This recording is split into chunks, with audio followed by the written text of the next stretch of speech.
To illustrate the DNA and codes, I would like to take now a few examples from the luxury hotel industry, and namely a few Asian brands. So let's start with Shangri-La, which is obviously a very famous and successful brand in Asia. I will use the case of Shangri-La to revisit also the cultural innovation, the cultural foundations we talked about. It's quite interesting, as you can read on this slide, how the founder of Shangri-La was also able to understand the evolution in a world that was dominated by a lot of American and Western hotel brands in the 70s, after the creation of the first Asian brands such as Mandarin Oriental, Regent Hotels, Banyan Tree, Aman. He decided to create his own brand, Shangri-La, bringing really also his own values. It's a brand where the family spirit is very important, and it's a brand which completely claims its Asian roots. So that is about the cultural foundation of Shangri-La. On the very first slide, when you see the logo of Shangri-La, it's already very interesting, because here you have two codes already. You have the logo and you have the name itself, which were not chosen by chance, obviously. The name Shangri-La, as you probably know, comes from this novel, Lost in Horizon, from James Hilton, which is about some kind of a lost paradise, where the author of the novel found a kind of shelter. And this is one of the values of Shangri-La, to give people who stay there a kind of shelter, a kind of place when they can relax and they can enjoy life. And then, the logo, this majestic mountain reflecting on a lake in the Asian culture, which is also called the S of Shangri-La.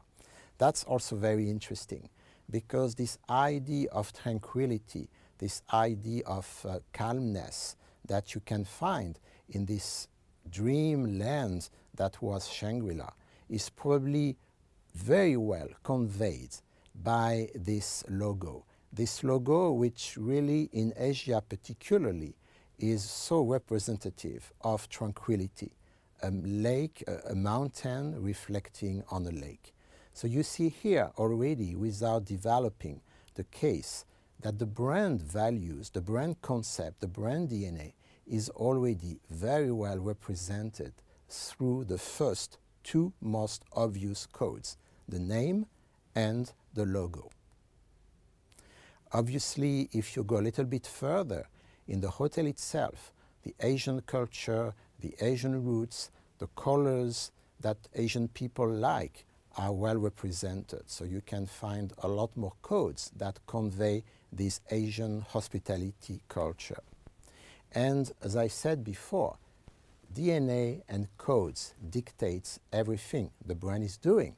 You probably remember this advertising campaign, In Our Nature, which featured this man which was lost in a deep mountain and which was finally rescued by the wolf, which was the best illustration of this idea of shelter and paradise.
Now let's talk about another very famous brand from Hong Kong, which is Mandarin Oriental. Mandarin Oriental has something very interesting, which is the fact that the brand is born from two hotels, the Mandarin Hotel in Hong Kong, the Oriental Hotel in Bangkok.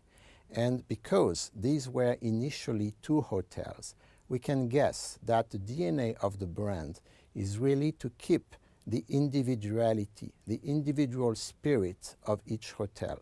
It's not Mandarin which became the brand, it's Mandarin and Oriental which together created a brand.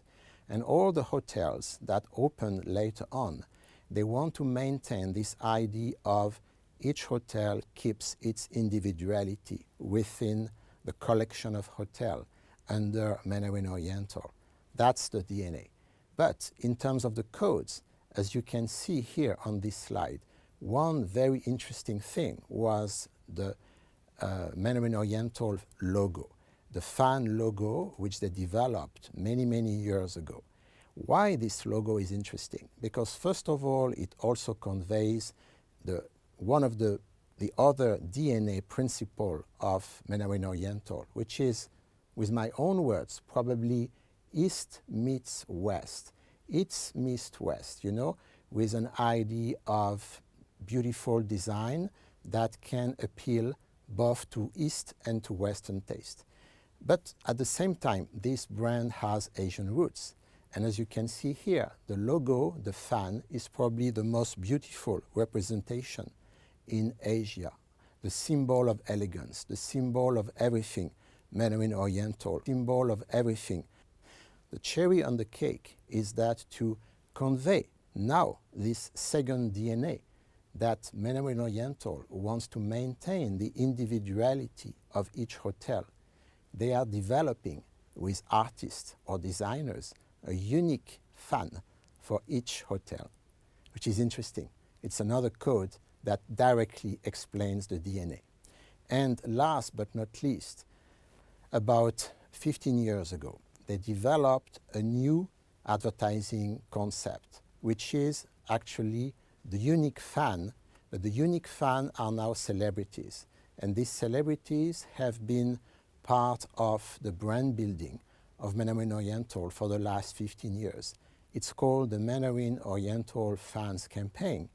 And apart from the fact that this was a quite innovative new communication strategy, what I found remarkable, because you can see on that new slide, probably they are not all there, a few more have been appointed recently, but in 2014 there were up to 28 fans of Mandarin Oriental.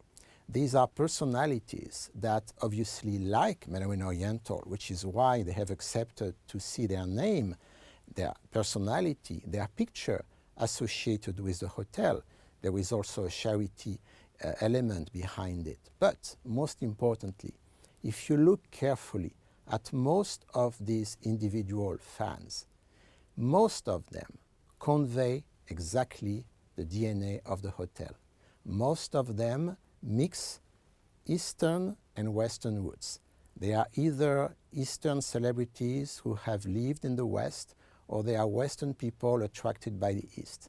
So the choice of the celebrities is really smart, because they really convey, each one of them, the concept of the brand, which is blending East and West culture.